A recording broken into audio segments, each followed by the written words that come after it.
नमस्ते दोस्तों, मैं हूँ आपकी दोस्त रुचि और आज आपके लिए लेकर आई हूँ सूर्यकांत त्रिपाठी जी की बहुत ही सुंदर कहानी। शीर्षक है लिली। तो चलिए दोस्तों, आनंद लेते हैं इस कहानी का।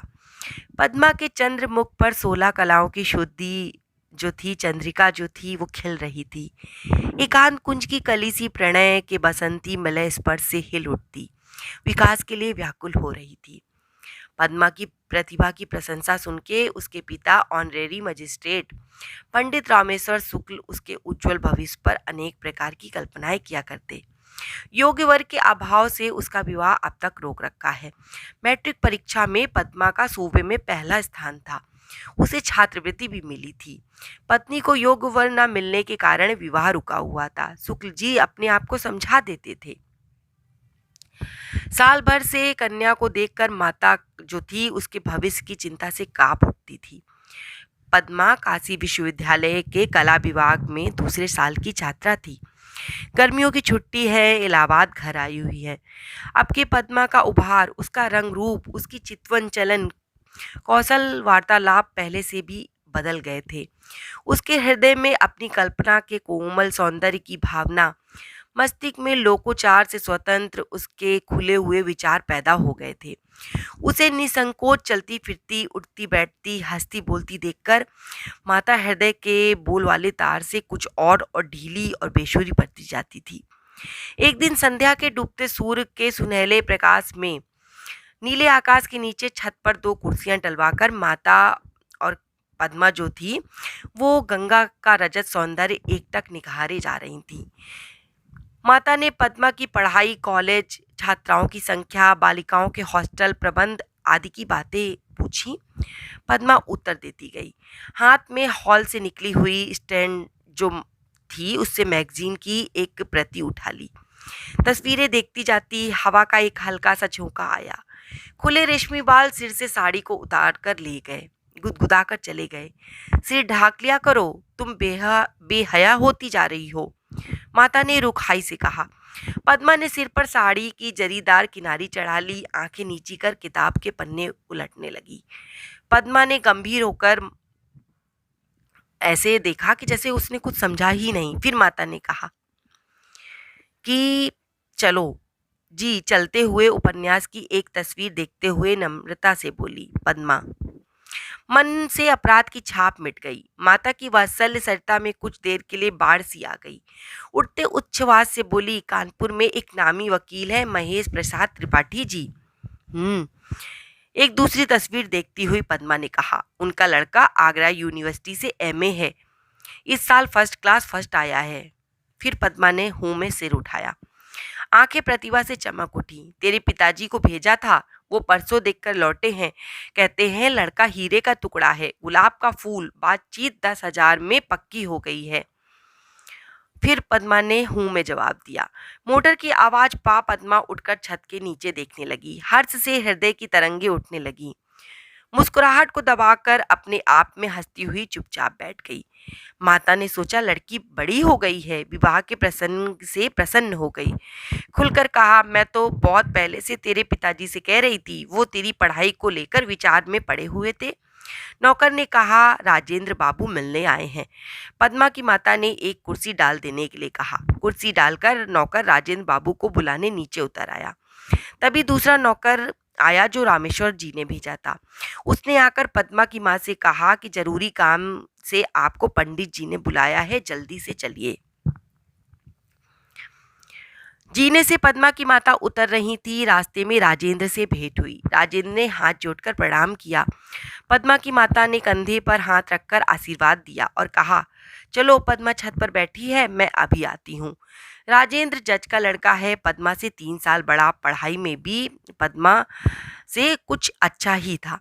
पद्मा अपराजिता सी बड़ी बड़ी आंखों की उत्सुकता से प्रतीक्षा में थी। जब से छत में उसने देखा था कि राजेंद्र आए हैं। आइए राजेंद्र बाबू, कुशल तो है। पद्मा ने राजेंद्र का उठकर स्वागत किया। एक कुर्सी रख दी। दूसरी तरफ बैठने का इशारा करते हुए उसने बोला। राजेंद्र बैठ गए, पद्मा भी बैठ गई। राजेंद्र, तुम उदास हो? तुम्हारा विवाह हो रहा है? राजेंद्र ने पूछा। पद्मा उठकर खड़ी हो गई, बढ़कर राजेंद्र का हाथ पकड़कर बोली, राजेंद्र, तुम्हें मुझ पर विश्वास नहीं? जो प्रतिज्ञा मैंने की है, हिमालय की तरह उस पर अटल रहूंगी। पद्मा अपनी कुर्सी पर बैठ गई, मैगजीन खोल उसी तरह पन्नों में नजर गड़ा दी। जीने से आहट मालूम हुई। माता निगरानी की निगाह से देखती हुई आ रही थी। प्रकृति स्तब्ध थी, मन में वैसी ही अन्वेषक चपलता थी। क्यों बेटा, तुम इस साल बीए हो गए हो? हंसकर पूछा। जी हाँ, सिर झुकाए हुए राजेंद्र ने उत्तर दिया। तुम्हारा विवाह कब करेंगे तुम्हारे पिताजी, जानते हो? जी नहीं। तुम्हारा विचार क्या है? आप लोगों से आज्ञा लेकर विदा होने के लिए आया हूँ। विलायत भेज रहे हैं पिताजी, नम्रता से राजेंद्र ने कहा। क्या बैरिस्टर होने की इच्छा है? पद्मा की माता ने पूछा। जी हाँ, तुम साहब बनकर विलायत से आना और साथ में एक मेम भी लाना। हंसते हुए पद्मा बोली। नौकर ने एक तस्तरी पर 2 प्यालों में चाय रख दी और 2 कटोरियों में कुछ बिस्किट और केक। दूसरा एक मेज उठा लाया, राजेंद्र और पद्मा की कुर्सी के बीच रख दिया।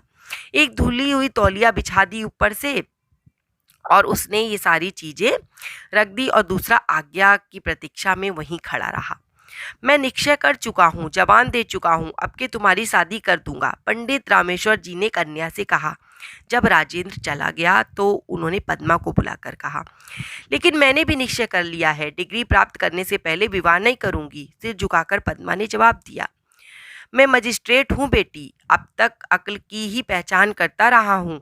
शायद इससे ज्यादा सुनने की तुम्हें इच्छा ना होगी। गर्व से रामेश्वर जी टहलने लगे। पद्मा के हृदय में खिले गुलाब की कुल पंखुड़ियां हवा के एक पुरजोर झोंके से कांप उठी। मुक्ताओं सी चमकती हुई 2 बूंदें पलकों के पत्रों से झड़ उठी। यही उसका उत्तर था। राजेंद्र जब आया था, तुम्हारी माता को बुलाकर मैंने जीने पर नौकर भेज दिया था, एकांत में तुम्हारी बातें सुनने के लिए। तुम हिमालय की तरह अटल हो, मैं भी वर्तमान की तरह सत्य और दृढ़। रामेश्वर ने कहा, तुम्हें इसलिए मैंने नहीं पढ़ाया कि तुम कुल का कलंक बनो। आप ये सब क्या कर रहे हैं? क्या कह रहे हैं ये सब? चुप रहो, तुम्हें नहीं मालूम? तुम ब्राह्मण कुल की कन्या हो, वो छत्री घराने का लड़का। ऐसा विवाह नहीं हो सकता। रामेश्वर जी की सांसें तेजी से चलने लगी, आंखें भौं से मिल गईं। आप नहीं समझे मेरे कहने का मतलब। पद्मा की निगाह कुछ उठ गई। मैं बातों का बनाना आज 10 साल से देख रहा हूं। तू मुझे चराती है, बदमाश कहीं की। आप अफसर हैं अदालत के। अभी अभी आपने कहा था कि आप अब तक अक्ल की पहचान करते रहे हैं। यह आपकी अक्ल की पहचान है? आप इतनी बड़ी बात राजेंद्र को उसके सामने कह सकते थे। बतलाइए, हिमालय की तरह अटल शब्द सुन लिया तो इससे आपने क्या सोचा?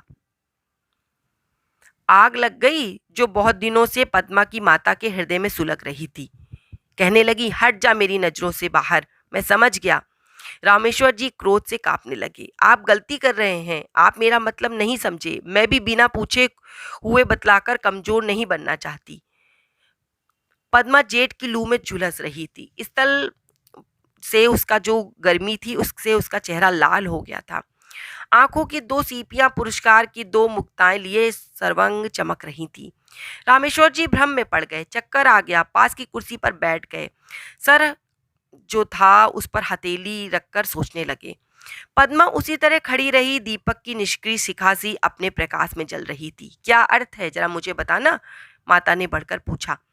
मतलब ये कि राजेंद्र को संदेह हुआ था कि मैं विवाह कर लूंगी, जो पिताजी पक्का करके आए हैं। इसलिए मैंने कहा कि मैं हिमालय की तरह अटल हूँ, ना कि यह कि मैं राजेंद्र के साथ विवाह करूंगी। आप लोग कह चुके हैं कि पढ़ाई का अंत होने पर दूसरी चिंता करेंगे। पद्मा उसी तरह खड़ी रही और सब कुछ ताकती रही। तू राजेंद्र को प्यार नहीं करती क्या? आंख उठाकर रामेश्वर ने पूछा। करती हूँ प्यार। प्यार भी करती हो तो अब क्या कहने की और बात है, पिता ने कहा। पद्मा की आबदार आंखों से आंसुओं के मोती टूटने लगे, जो उसके हृदय की कीमत थे, जिसका मूल्य समझने वाला वहां कोई नहीं था।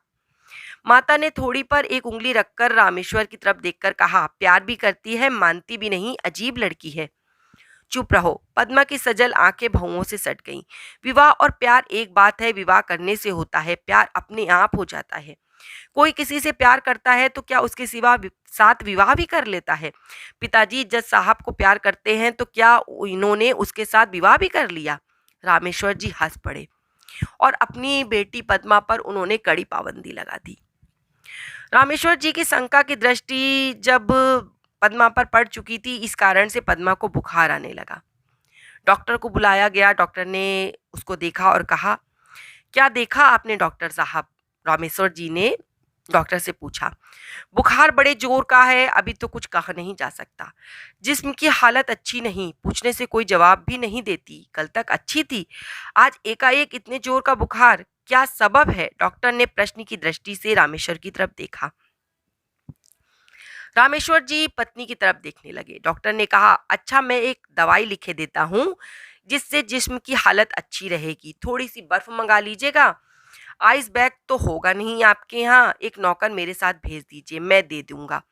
इस वक्त 104 डिग्री बुखार है, बर्फ डालकर सिर पर रखिएगा। 101 आ जाए तब जरूरत नहीं। डॉक्टर साहब चले गए। रामेश्वर ने अपनी पत्नी से कहा, यह एक दूसरा फसाद खड़ा हो गया। ना तो कुछ कहते बनता है और ना करते। मैं कौम की भलाई चाहता हूँ, अब खुद ही नकटों का सिरताज हो रहा हूँ।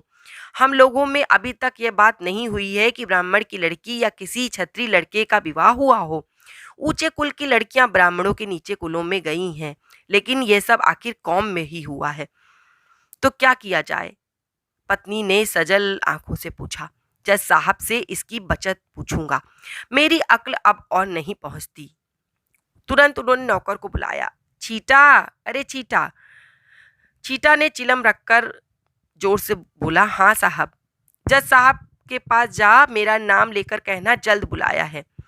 और भैया बाबू को भी बुला लाऊं? नहीं नहीं, रामेश्वर की पत्नी ने डांट दिया। जज साहब के पुत्र के साथ बैठे हुए वार्तालाप कर रहे थे।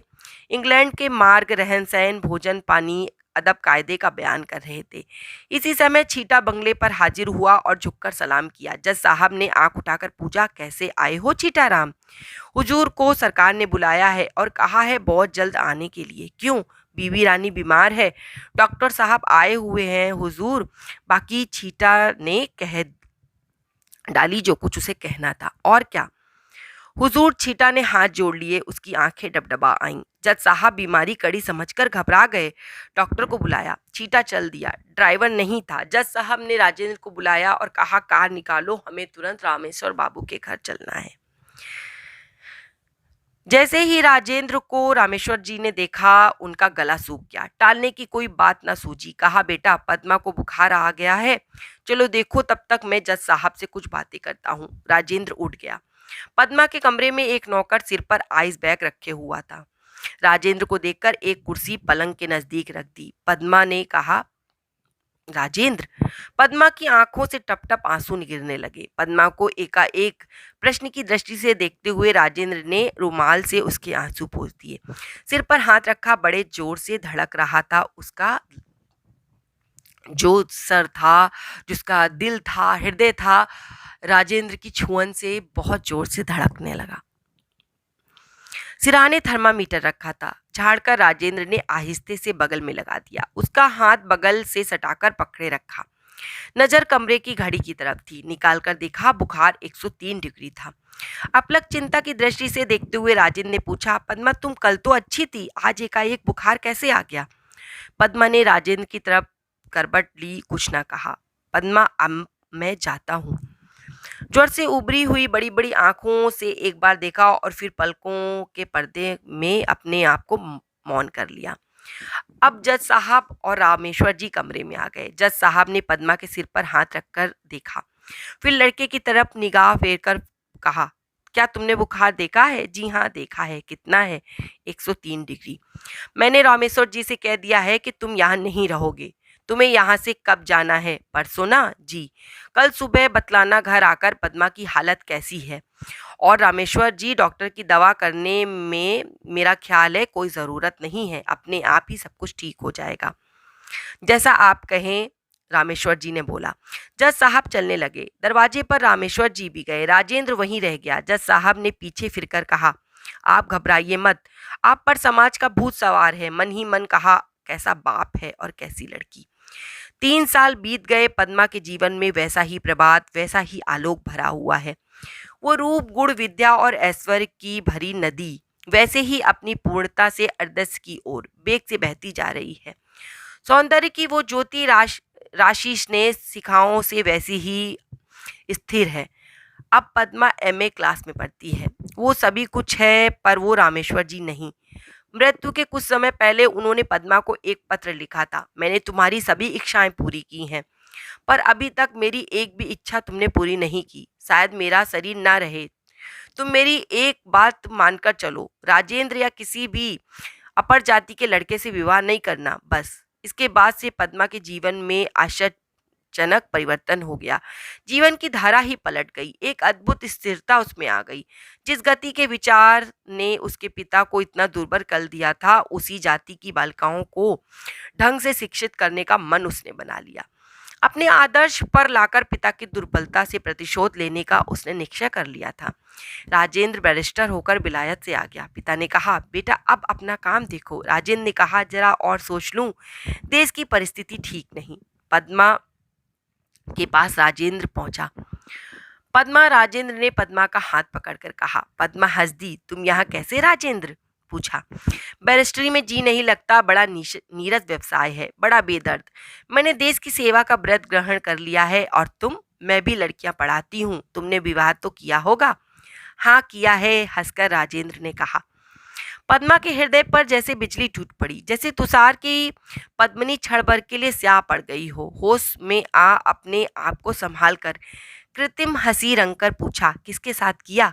लिली के साथ। उसी तरह हंसकर राजेंद्र बोला। लिली के साथ? पद्मा स्वर में कांप गई। तुम्ही ने तो कहा था विलायत जाकर मेम लाना। पद्मा की आंखें भर आईं। हंसकर राजेंद्र ने कहा, यही पढ़ी है तुमने अंग्रेजी? ऐसे ही किया है तुमने अंग्रेजी में एमए। लिली का माने क्या होता है? लिली का माने होता है पद्मा। तो दोस्तों, आपने ये कहानी सुनी, कैसी लगी आपको? अगर पसंद आई हो तो आगे शेयर कर दीजिएगा। और अगर आपको ऐसी ही कहानियाँ सुनना अच्छा लगता हो तो मेरे चैनल को सब्सक्राइब कीजिएगा। धन्यवाद।